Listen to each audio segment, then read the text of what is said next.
During a rally in Faizabad, Samajwadi Party Chief Akhilesh Yadav's earlier predictions about Avdesh Prasad becoming a member of parliament has been validated. Akhilesh initially referred to Avdesh as a former MLA, but Avdesh corrected him, asserting his current status as an MLA. Akhilesh, in response, remarked that Avdesh spoke like a former MLA because he was destined to ascend to the position of MP. And the prediction has now come true as well. Avdesh Prasad has won in the Faizabad Lok Sabha constituency. Now, my colleague had an exclusive conversation with the Samajwadi Party MP. He criticized BJP, stating that they lacked genuine campaign issues and asserted people wouldn't be deceived by their tactics. Prasad emphasized the victory as a testament to people's choice and his introspection. Let's in fact listen into what he said. Sapa supremo Akhilesh Yadav की वो भविष्यवाणी आज सच हुई। मिल्कीपुर के एक जनसभा को संबोधित करते हुए उन्होंने कहा कि पूर्व विधायक अवधेश प्रसाद, तो वहां पर आपने कहा कि पूर्व विधायक नहीं वर्तमान विधायक हूं, तो ऐसे में उन्होंने कहा कि आप वर्तमान थे, अब आप सांसद होने जा रहे हैं। आज आप उस चुनाव को जीत कर आए जिस पर पूरे देश की नज़र थी, दुनिया की नज़र थी कहा जाए। आप 9 बार के विधायक रहे हैं, 6 बार मंत्री पद पर रहे हैं। बहुत बहुत बधाई आपको, बहुत बहुत स्वागत है आपका इंडिया न्यूज़ पर। मैं आपका स्वागत करता हूं, अभिनंदन करता हूं कि मेरे कुटिया पे आए, मुझसे मुलाकात किया और कुछ जानकारियां लेकर देश की महान जनता के सामने रखना चाहते हैं। मैं आपका अभिनंदन करता हूं, स्वागत करता हूं, आपको बधाई देता हूं। सर, आपसे सबसे पहला प्रश्न मेरा, ये तिलिस्म जो आपने तोड़ा है, अब तक आपने शिकस्त को शिकस्त दी है अपने जीवन में, कभी भी आपने पीछे मुड़कर नहीं देखा। लगातार आप सीढ़ियां दर सीढ़ियां चढ़ते चले गए, विधायक रहे, फिर मंत्री बने, अब सांसद बनने जा रहे हैं, कैसे देखते हैं? हमने तो पहले ही लिख दिया था, कक्षा 11 में जब पढ़ते थे और वजीफा के कागज़ पर, फॉर्म पर दस्तखत कराने के लिए एक सांसद जी से के पास गए। सांसद ने ये कहा कि हम नहीं जानते हैं, नहीं पहचानते हैं। हमारे एक रिश्तेदार आए, बताया कि इनकी बहनें यहाँ बेही हैं। उन्होंने कहा हमारे यहाँ तो बेही नहीं, हम नहीं करेंगे।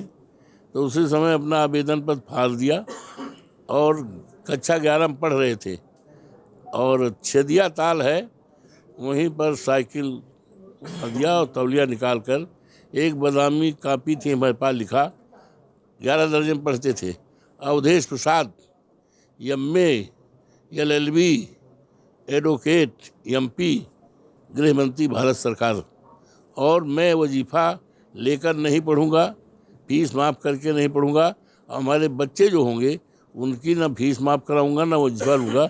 ये मैंने लिखा था।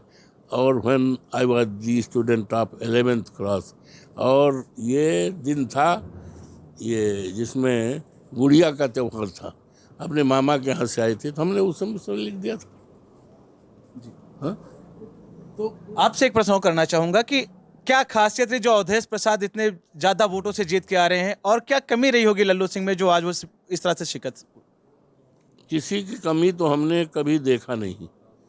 हमें कभी कोई क्या कमी है, हमने अपना आत्मविश्लेषण किया है। दूसरों की कमी, दूसरों की खराबी की तरफ हमने नहीं देखा। हमने अपनी तरफ ही देखा कि हमें कोई कमी तो नहीं है। हमने आत्ममंथन दूसरों की तरफ नहीं देखा। उनमें क्या कमी थी वो तो जनता से पूछिए। जनता ने निर्णय दिया है, निर्णायक महान जनता है, तो वो बताएगी इनके अंदर क्या कमी थी।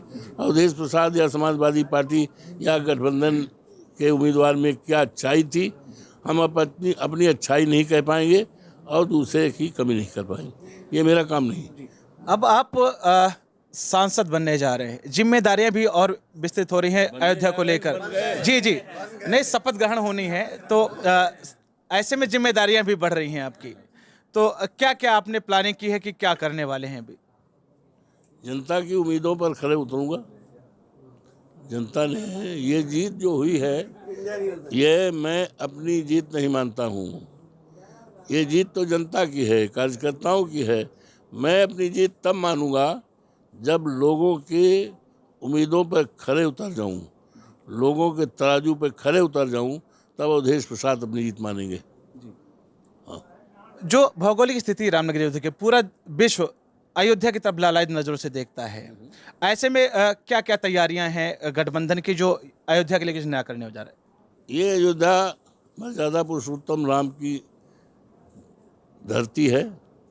यहाँ की मर्यादा रही थी और यहाँ कहा जाता था कि दैविक दैविक भौतिक तापा राम राज काहू न व्यापा। राम के राज में किसी को किसी प्रकार की परेशानी नहीं थी, लेकिन अफसोस के साथ कहना पड़ रहा है कि भारतीय जनता पार्टी की जो डबल इंजन की सरकार थी, इसने राम की मर्यादा को तोड़ने का काम किया है। अवधेश प्रसाद राम तो नहीं हो सकते, हम तो राम नहीं हो सकते, लेकिन राम की मर्यादा को केवल अयोध्या और फैजाबाद में ही नहीं, उत्तर प्रदेश में ही नहीं, पूरे देश में राम की मर्यादा को कायम करूँगा। अच्छा, समाजवादी पार्टी को अक्सर राम के नाम से घेरा गया है चुनाव से पहले लगातार कि मंदिर नहीं आ रहे, ये नहीं हो, वो नहीं, इस तरह से आपने बताया कि आपका पूरा पृष्ठभूमि राम से जुड़ा हुआ है। मैं चाहूँगा दर्शक बताएं। ऐसा है, हमने कह दिया ना कि भारतीय जनता पार्टी के पास तो कोई मुद्दा था नहीं, न नौकरी देने का मुद्दा था, न कानून व्यवस्था का मुद्दा था, कोई मुद्दा था नहीं। तो अपना जो मुद्दा था, जिसको जनता अच्छी तरह समझ गई है। हमारे प्रधानमंत्री जी ने क्या कहा था, भाइयों बहनों हमारी सरकार बनाओ, 100 दिन के अंदर महंगाई दूर कर देंगे। क्या महंगाई दूर हुई? भाइयों बहनों हमारी सरकार बनाओ, 15 दिन के अंदर 15 लाख रुपए आ जाएगा। क्या रुपया आया? भाइयों बहनों हमारी सरकार बनाओ, हर साल 2 करोड़ नौकरी देंगे। क्या हर साल 2 करोड़? तो भारतीय जनता पार्टी ने जो कहा है और हमारे देश के प्रधानमंत्री जी ने जो मन की बात कहा, वो सारी बातें झूठी हो गई हैं। अब जनता इस देश की मूर्ख नहीं है, जनता धोखा नहीं खाती। आप किसी को एक बार धोखा दे सकते हैं, बार बार किसी को धोखा नहीं जा सकता। अब इस देश की महान जनता कभी धोखे में नहीं आएगी और भारतीय जनता पार्टी के बरगलाने में झूठे वादे पर नहीं आएगी। आप दिल्ली जा रहे हैं, गठबंधन की क्या रणनीति है आगे की? रणनीति का खुलासा नहीं किया जाता। रणनीति है कि जो देश की महान जनता ने मैंडेट दिया है सरकार बदलने का और एक वेलफेयर स्टेट की जो कल्पना है, ऐसी कल्याणकारी सरकार बनेगी, तो उसके लिए हमारे नेता सब लगे हुए हैं। और देश की जनता की जो भावना है, जनता की भावना का सम्मान करते हुए इस हमारे देश के जो इंडिया गठबंधन के नेता हैं, वो इस काम में लगे हुए हैं। सामने सब आएगा। तो हमारे साथ थे अयोध्या से जिन्होंने चुनाव जीतकर एक नया कीर्तिमान स्थापित किया है, अवधेश प्रसाद जी, जो शपथ ग्रहण के बहुत करीब हैं और अयोध्या का प्रतिनिधित्व करेंगे सांसद बनकर। तमाम तैयारियां मुकम्मल हैं।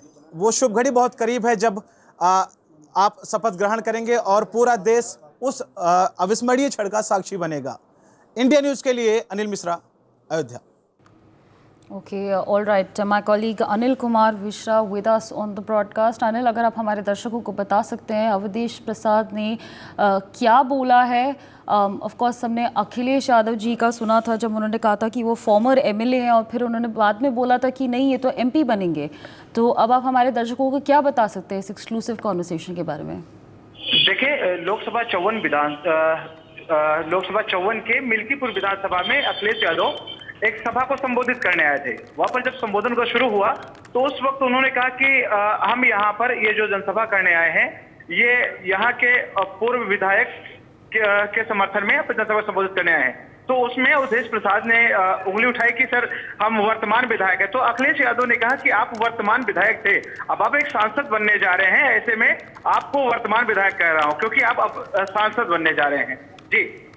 All right, Anil, thanks for joining in, sharing all those details. For more such videos, subscribe to the NewsX YouTube channel, hit the bell icon.